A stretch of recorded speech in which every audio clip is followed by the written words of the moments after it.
Hello everybody and welcome to another How to Win video playing board games. I'm Justin, this is Travis. If you don't know who we are, this is a weird video to click on the first time, but hi, how's it going?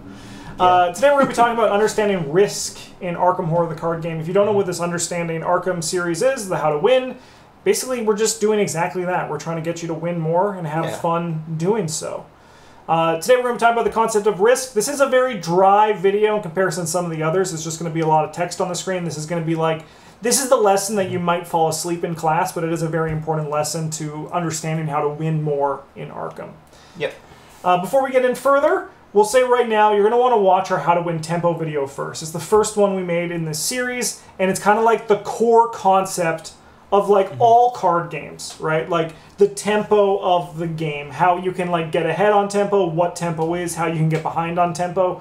Because tempo is kind of like understanding tempo is going to help you start to figure out how you can, when you should take risks, when you're ahead, the idea of playing to win or playing to keep winning. Yeah, a large part of this video is going to be the reiteration of concepts from the tempo video or expanding on them. Yeah. So.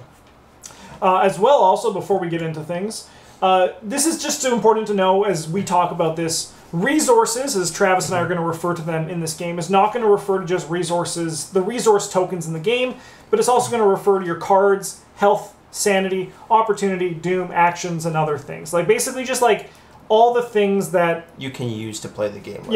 Yeah. Sweet. Okay. So, what needs to be considered when taking risks? Cost versus benefits. So, what is that? What is this kind of like? I mean, like, cost versus benefit is a pretty simple concept. It's like, how much am I paying into it and what am I getting out of it? It's one of the first things that you can, like, kind of think about when you're evaluating the risk of an action or whatever, where you're like, if you're engaged with an enemy that hits for 2 hearts or whatever, and you're like, you know, and you're going to do something that isn't fight it, you're going to incur an attack of opportunity, like investigate maybe, the cost here is going to be take 2 damage, and your benefit is going to be maybe get a clue. That's probably not worth it most of the time, right? Whereas the cost versus benefit of being engaged with an enemy and then crunching with a Cyclopean hammer is like... The cost is 1 action, the benefit is kill enemy. Yeah, that's good. And like you're probably not gonna fail because you have a sky high number. Yeah. Like there's sort of the 2 ends of the spectrum here. Yeah, and I think then like we're gonna get into this further in greater detail. We're gonna reiterate some of this, but like a more like ground, like a simple, like a common example is. I'm going for an attack here. Do I commit my overpower or do I not commit my overpower, right? Or like I'm going to investigate. Do I commit my deduction? Do I not commit my deduction? Like going into those things, like those are the more common ones than like, do I investigate or hit something with my Cyclopean hammer? Yeah, the deduction's a really good one too. Like it sounds stupid, but you're still making that evaluation if you're sitting there and you're going... You're at a location with 1 clue on it, and you get to decide, am I going to commit my deduction or not? At a very base level, it's like, that's stupid, why would I do that? I'm only going to get 1 clue. I'm losing out the good part of my deduction. But on the other hand, there are going to be situations still where that 1 clue wins you the game, and you just want the +1 buck from the deduction, so it doesn't matter. And to go even deeper as well, the examples, the complexity this games can bring, you're at a location with 3 shroud and 2 clues, but it's an easy test. Do I use the deduction here, or is there maybe a location that I might see later that has 4 shroud and 2 clues, or alternatively a location that I need to like take a horror to investigate. It's like those advanced like kind of like thinking into the future as well is when you get into this like, do I use this here or not? Yeah. So this is kind of as we just talked about here. What do I gain if I'm successful, and what do I lose if I'm not? Yeah, we talked about like the very basics of it, like. You know, what do you get if you're successful, what is if I'm not? But there are modifiers to that where how likely am I to succeed or fail? Yeah. Like it'd be nice to get my 2nd clue off my deduction, but if I have 4 book and the shroud here is 6, like, is that really worth it? Like, probably not. And then, you know, those kind of combine to the what I'm getting for succeeding X% of the time worth losing out on the rest of the time. So again, and that's the deduction scenario I just proposed. Like, you know, there's a +1 and other sign in the bag that maybe make you succeed, and that's 1 in 16-ish chance, 2 in 16 chance, 1 in 8 chance. So is that 1 in 8 chance worth trading your deduction for and like throwing away 7 out of 8 times? Sometimes it's going to be. Sometimes that test needs to happen, or you lose, or you die to something else. Yeah. But most of the time, it's probably not going to be a great choice. So this is another concept that is pretty important when it comes to how to win for Arkham, which is playing to win versus playing to keep winning. This is something that I know we talked about in the tempo video. And it's also like the idea, it's what we talked about there is also like, this goes further beyond playing to win versus playing not to lose. Because this is like the next step of that thought process. Yeah, it's the evaluation of the playing to win side of things. Yeah. So playing to win. These are the questions that you need to ask yourself. Like, what needs to happen for me to win? How do I make that happen, and what will it cost me? This usually results in bigger risks. For example, dumping multiple deductions and sharp visions to a single test versus spreading them over multiple tests. So more often than not, like the playing to win thing can happen like if you're falling behind. When you're behind. Yes. Yeah, when you're falling behind, that's when you're going to need to make the risky plays to get ahead. Yeah, you need to recoup your tempo on the game because you're behind. Yeah. Like, actually, a good example of this one is when I was playing, I was recording on Monday a draft video, and Leo drew a Gug and another enemy. And then Harvey was just sitting there, and I knew I needed to take a risk then, which was I needed to get out of this situation, and I made the choice to send Harvey into the location that spawned another Gug. But then I had the test to try to evade it. And I used a true understanding to pass that test. And then I was able to get a clue and then get off the other location before that other Gug stood up. And it pushed me so ahead in the game. And it was like the decision that let me win the scenario. However, it was such a big risk that if I failed, I would have lost, right? So like when you're playing to win, you're going to make these hard decisions that like are really risky. But when they pay out, they're going to be those good. payouts are usually worth more because, like, from a strictly numbers standpoint, you know, if things continue the way they are, you have like just a 60% chance to lose or whatever. If somehow you could consolidate all the probabilities and stuff there, but like, and then doing the test, like you said, gives you a 75% chance to win, but like, if you fail, you have a 100% chance to lose. Like, you're still probably going to lose, so nothing really changes. Yeah. Right? Yeah. So it's worth taking that risk if your option is to maybe win, maybe lose versus lose. Yeah. Like versus like it's like the idea of like you either lose or you lose less. You should not be making the choice that helps you lose less, because losing less is still losing, right? Yeah. But like winning is like you always want to make the choice that can help you win, not lose less at this as well. This is like still in the playing to win, and we're going to get to the playing to keep winning, which is an important distinction as well. Yeah. This is also when it comes to like managing and deciding risk in this game, where knowing your token bag probability is huge. All the thing that Travis is talking about, like knowing what tokens cause you to lose and what tokens cause you to pass, are very important to understanding and evaluating risk in this game. Yeah, you talk, if you watch our gameplay videos, very often you will hear us like thinking through our turns, and we're like, am I going to make this test? I'm up 2, am I going to commit this card, this, guts or whatever, that puts me up 4, which beats the -3 and the -4, that beats 3 extra tokens in the bag. Like, yeah, that's probably worth it. Yeah, yeah. Right? Those kinds of thought processes are what we're talking about. Yeah. So let's get to playing to keep winning. So, these are the questions you got, and I'll pass Travis. I'll read this, but I'll pass you, Travis, to explain this one. But, so, what causes me to lose? These are the questions you need to ask for when you're playing to keep winning. What can I do to prevent that without compromising winning?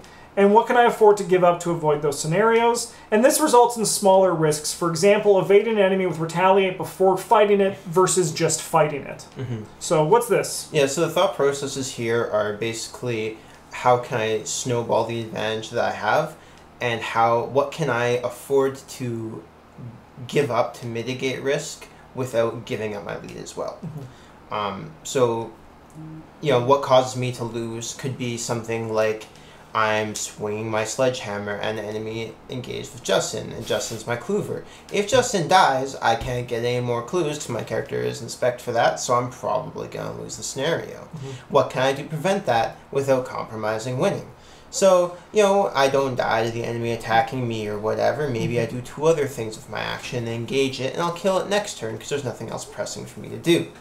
And in this case, I'm choosing to give up 2 other actions to avoid the risk of just like squishing Justin to a pulp. As much as you enjoy that. Yeah. I mean, it's funny when it happens. Yeah. If it happened all the time, it'd be less funny. Yeah. This results in smaller risks. So again, like evading an enemy with retaliate before fighting it versus just fighting it, or like the example I just gave here where I chose to engage the enemy from Justin. I'm wait an extra turn, take a little damage myself to avoid the catastrophic auto fail that would kill him. So with this idea, because the enemy thing is a pretty easy idea to understand, how would you kind of relate this to the clover job? Like, this one is like a lot more. If I have the time, I prefer to spread out like my deductions and stuff like that over multiple tests, so I don't get. It is like a little bit of give and take, where, so if you have like, if I have my deductions, and committing 2 of them helps me beat everything except for the autofail, then I'm probably gonna look at using them both on the same test if I can.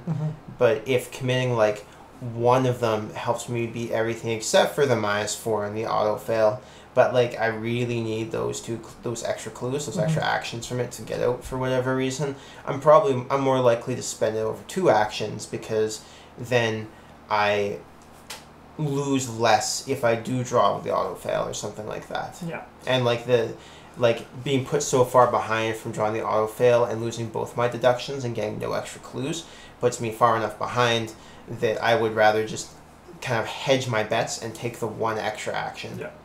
I think, too, another example is, like, say you're as the clover and you're like, oh, we're doing pretty good. We're staying ahead on tempo. I'm getting the clues really well. Things are going good. I'm going to use this turn to play 3 assets that don't really help me too much. That can be a way that that's going to compromise winning in a way, potentially. What you could do instead is, instead of, like, moving to a location and investigating twice, move to that location, play 1 of your assets, and then get a clue, right? Yep. Like, still be like, how can I continue to keep our tempo good? Because Arkham is a very punishing game that 1 turn off can cause you to lose all the tempo that you gained. And that is part of the evaluation, is playing those 3 assets going to generate me enough tempo in the subsequent turns to make up for and like give me more tempo, get me further ahead than not playing those assets would have. Yes, and this playing to keep winning idea also translates between the scenarios as well. Where, do we have a slide for victory and experience? We don't. So you might be willing to give up things in this scenario in order to make future scenarios easier. That's something that we do quite often when we play Innsmouth, is we are willing to die and take the trauma from the first scenario in order to get the extra experience and take those tokens out of the bag, because it makes the rest of the campaign easier. Yeah. And that's something that it is very much like trying to snowball that lead that you've created. It's a similar thing in lots of other scenarios where, again, if you watch our videos, we quite frequently have discussions about, hey, do you think we can get the victory off this location? Hey, do you want to just go back and tussle with this enemy? Do you want to just sit? We have a couple extra turns. Do you want to risk, like, there's a very low chance that we'll actually lose the scenario, but do you want to risk, like, potentially dying to try and fish out that last victory enemy to get that additional experience? You know, that is also playing to keep winning, not in this scenario, but like in future scenarios. I think a great scenario, if you have it in your collection to set up and play a few times to really understand these choices, is In Too Deep. Yeah. That one is like really good at forcing you as players to understand and like realize these like risky decision points. Because you and I had just had one recently, and like that one changes on a dime, right? Yeah. Like that one's really good at like being able for you to assess these kinds of risks, and then also the idea of playing to win and playing to keep winning. Actually, a very large part of that campaign is just risk and risk mitigation. It is, yeah, it is. All right, when is it okay to fail? So this is a question that like This is some really advanced level thinking for a lot of players. most people, when they get into this game, they're like, I don't want to fail. Bad Yeah. things happen. I should avoid failing as often as I can whenever it's possible. But at some point, you're going to realize that those resources would be better spent succeeding in other places, or there's just certain things that it doesn't matter if you fail. Mm-hmm. You know, you're on the last turn of the game, and the game asks you to, you know, make a brain test or whatever, and if you fail, you take 3 horror, but you have 6 horror left. Like, who cares? Yeah. Don't you spend your promise power on your investigation or your fight check instead. This is something that you actually see Travis and I do a lot, but Bryn do not too much, where, because we love taking basic investigates, like you just progress in the game, and we're not going to like commit to a lot of those basic investigates because we know it's okay to fail. We know that overall we're going to pass more, but like with new players, you're going to see them just putting like I played with somebody who would just like commit to like a basic investigate, and I'm like, but you're like, in my head, I don't want to be like, hey, you're doing this wrong. But, like, you're already up 2. That's fine for basic investigation. Yeah, like, if you get the clue, you're probably going to get the clue good, and if you fail, like, it probably doesn't matter. Yeah, yeah. You do see Bryn do that sometimes when he, with, like, encounter cards in particular, when he plays, like, the heavy soak decks, he's like, yeah, I'll just take Oh, yeah. Yeah, I meant for, like, the clue getting stuff. Oh. Bryn is, and that's, like, also kind of, like, how, like, this okay to fail differentiates between people, right? Because Bryn is the rogue at heart. He just, like, I know you, for, like, going around this on, like, to go off that, you also like to be very protective of yourself in the Mythos phase. And Bryn is just, like, I'll live through it, right? And, like, I think that's, like, where it shows the difference between, as well as handling, like, how okay to fail changes from player to player. Yeah. So, this is the questions that you can ask yourself when you're going through these. What's the worst case scenario that comes out of this test? How likely is that to happen? And am I okay with the outcome? For example, I fail this test, I don't get a clue. I pass this test, I do get a clue. That's a pretty okay thing that you can just like be Even like... if it's 50-50, like, who cares, man? Yep, take that flip. If it's I kill the enemy versus the enemy retaliates for 3 damage. And kills me. Like... Maybe you should look for a different option. Yeah. Sometimes there isn't going to be one. Yeah, but or like... in that case, then make your option as best as you can. Be up enough that only 1 token fails you. And then if you draw it, it's meant to be, right? So, like, that's a great way that... This is the first question you should ask for, like... We say this right now for each test you make. And it is true. You want to be asking this for each test you make. But with enough practice, you're going to, like, know the answer to this before you just need to ask. Shortcut it. Yeah, yeah. How relevant / valuable is what I'm losing? Yeah, when you fail that basic investigate check, you're losing an action, which isn't great. But, like, what else were you going to do with it? You were going to... draw a card, you're going to gain a resource, like, And, like, this actually comes up more as well with basic investigate versus fighting, because there's, if you fail the test, the enemy lives and then deals damage to you. That's a lie. Like, this actually flips on its head for Circle Undone when Haunted becomes a thing, and which is why I think there was that kind of mechanic more. Yeah. Because clue getting is how you win, but it has, like, one of the lowest risks. It's just, like, the risk is that you lose tempo if you don't do it. But enemies have tempo if you can get overwhelmed, but you also becomes you have to make these, like, you have to put more into it because what you're losing is potentially higher. Yeah, like right? a Crypt Chill and your Guardian, your only asset in play is your machete. You're like, I need this. Yes, exactly. And then, I'll throw a lot of cards. It is not okay to fail that test. Yeah. Especially if you're like engaged with the enemy, you're like, I gotta pass. And like this is also good too because you can also learn from watching other people play to see what they like. Say you see this at our table too, where like, can anyone help with this? That's when you know that they view the risk of this as they don't want to fail this, so they want to have this as less risk as possible. Least risk is the correct way of saying that. How many resources do I need to commit to reasonably succeed? Yeah, this is a big question. Like even.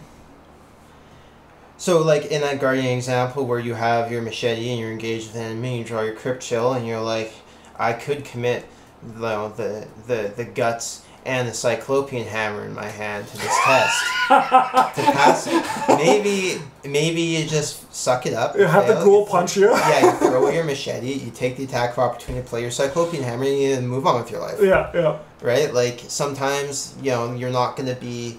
It's just not going to be reasonable to commit those resources to pass that test. And I think this is where the playing to keep winning really comes into effect because cards are important in a card game, and if you keep spending your card resources to pass tests, or even your resources to pass tests, eventually there's going to come a point where the game's going to demand an answer, and you're not going to have the resource to do it, and then now you're gonna have to play to win again. Right? I see that occasionally when I'm playing with my family, where they're like, they'll do like a Sixth Sense test, and then they'll like commit Holy Rosary from their hand. And I'm just like, like just play. Yeah. I know that's something that like it happens to me a lot. Like you're gonna see me when I play. I commit cards pretty freely because I'm like, I know when I want to do it. But there are times though when I do look at it and I'm like, I didn't need to, right? Mm-hmm. But it's one of those things that even like, because we're still learning as we play, right? And that's one of the things that I look at, like, I could go less, right? And this is like where you look at this, like, do I need to commit this? Mm-hmm. Do I need to do this? And that's an important question when it comes to doing this stuff. And then are those resources better spent elsewhere? What am I getting that's giving up spending these resources here? For example, the idea of committing a Holy Rosary to a Sixth Sense test. Yeah, this is really just a rewording of the cost versus benefit thing. Yeah, too, right?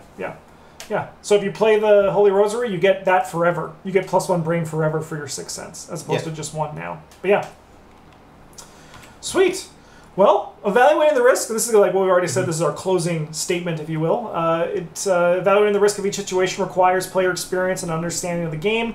When faced with these situations, ask yourself the questions we pose in this video to find more victory in Arkham. I always love recording this series. It's always a great time. I also really enjoy these ones. Yeah. If you have any topics you want us to cover, please let us know down in the comments.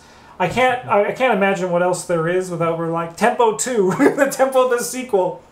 Yeah. But huge thanks. I hope you guys enjoyed this and found this video helpful. We'll be back very soon for more Arkham content. Consider liking and subscribing if you have not already to the channel. Thanks for watching. Have a good one. And as always,